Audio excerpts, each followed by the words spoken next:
ఈ రోజే డౌన్లోడ్ చేయండి. మీ ఫేవరెట్ షోస్ చూడండి.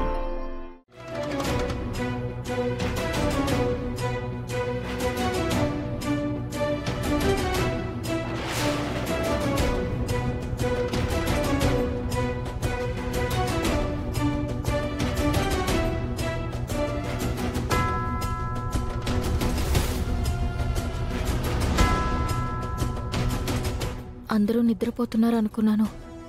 బయట ఉన్నారేంటి? అహల్య, ఎంతసేపు ఎక్కడికి వెళ్ళావమ్మా? నీకేమైందోనని గౌతమ్ చాలా టెన్షన్ పడ్డాడు.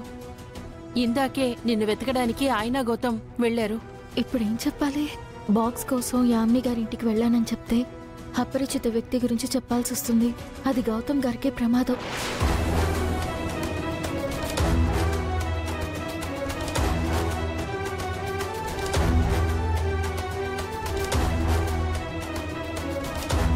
హలో బుజ్జి, అత్త ఇంటికి వచ్చేసింది.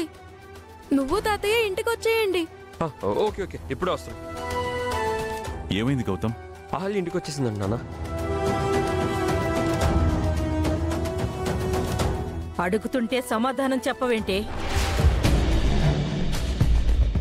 ఇంత అర్ధరాత్రి పూట ఒంటరిగా ఎక్కడికి వెళ్ళొచ్చావు?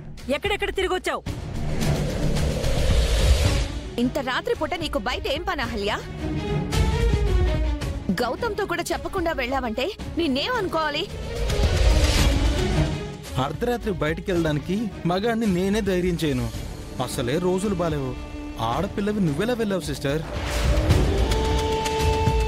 అహల్యమ్మ గారికి ఏదో పనుండి వెళ్ళుంటారు బాబు, వదిలేయండి. ఏంట్రా వదిలేసేది? అసలు నువ్వేంట్రా మధ్యలో? పనోడివి పనోళ్ళ ఉండు.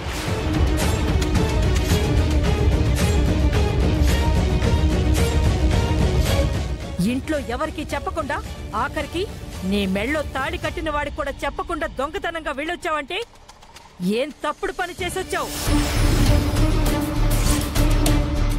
అదేంటత్తయ్య అలా మాట్లాడతారు? అహల్య అలాంటిది కాదు. మధ్యలో నువ్వు మాట్లాడుకు సుభద్ర. సమాధానం చెప్పవే. ఎంతసేపు ఎక్కడికెళ్ళావు? ఏం చేసొచ్చావు?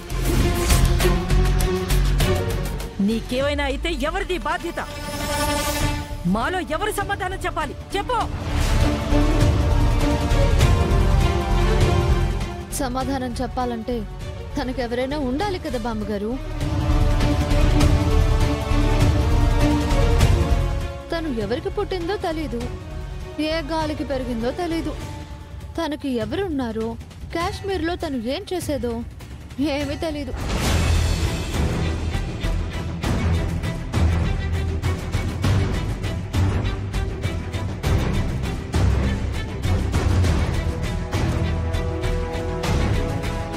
అహల్యకి నేనున్నాను, తను నా మేనకోడలు. కానీ ఈ విషయం బయటకు చెప్దామంటే గౌతమ్ బాబుకి ఇచ్చిన మాట అడ్డొస్తుంది. నీలాంటి ఊరు పేరు లేని దాన్ని గౌతమ్ నిన్ను ఇంటికి తీసుకొచ్చినప్పుడే నిన్ను నిలదీయాల్సింది.